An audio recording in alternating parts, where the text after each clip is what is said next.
O manejo clínico depende muito da abordagem que você está e quais são os teóricos que referenciam a tua prática terapêutica. Se de repente você tem uma abordagem muito mais de acolhimento, muito mais próxima desse paciente, talvez uma abordagem mais winnicottiana, alguma coisa nesse sentido, é possível que você tenha um pouco mais de liberdade com esse paciente para poder pontuar algumas coisas para ele. Se você está dentro de um processo de escuta, talvez muito mais na base, né, mais bem freudiano, dificilmente você vai fazer esse tipo de intervenção, porque você pode incorrer num processo em que você atrapalha o processo de análise do paciente e aumenta as resistências. Eu quero que ele fale alguma coisa, fala muito mais sobre o meu desejo do que sobre o desejo do paciente de falar sobre aquela coisa. E, por outro lado, pensando um pouco na perspectiva lacaniana, tudo isso que é dito, que parece não fazer muito sentido, me parece fazer muito sentido, porque se o paciente diz e descreve da forma que ele descreve, talvez da forma que ele descreve diz mais sobre o que ele pretende falar do que sobre aquilo que ele efetivamente falou. Então, são caminhos de análise possíveis.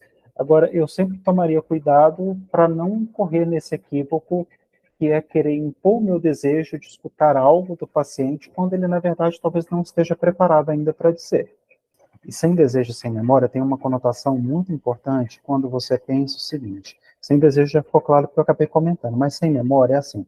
Tem paciente mesmo hoje falou comigo assim: doutor, às vezes eu fico um pouco repetitivo. Mas está tudo bem se você repete. Se você repete, é porque você ainda não conseguiu chegar num grau, elaborar isso o suficiente para você não precisar mais falar sobre isso. Enquanto você fala sobre isso, isso é importante para você. Então, isso é estar sem memória para o analista. Não quer dizer que você esqueceu. Você também não precisa também ficar assim: nossa, mas o paciente já me falou isso 10 vezes. Nossa, mas eu de novo vou ouvir a mesma coisa. Vou ouvir a mesma coisa. Então, o meu trabalho é de escuta. E a escuta é a escuta do outro, não é o que eu desejo escutar.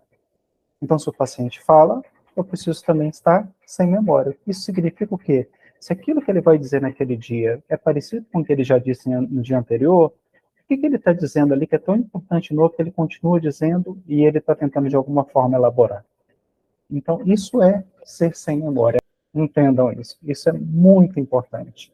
Porque quando você tenta seguir um caminho lógico, que faça sentido, talvez você descubra que, por exemplo, com o paciente que tem um tipo de psicose funcional, um paciente já, né, assim, um pouco mais border, é um pouco difícil você acompanhar uma linha narrativa que faça sentido, que parece ter início, meio e fim.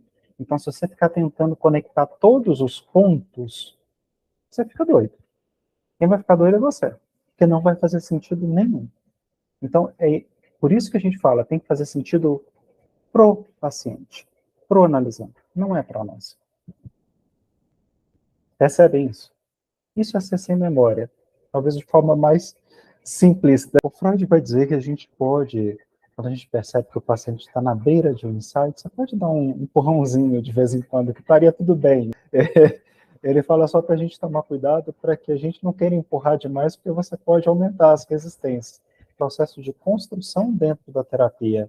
Então, para chegar nesse momento de construir, ou chegar a esse ponto em que qualquer construção faça sentido para o paciente e para o analista, leva um tempo. Isso fala muito sobre essa dinâmica também do paraanalítico que se construiu ali.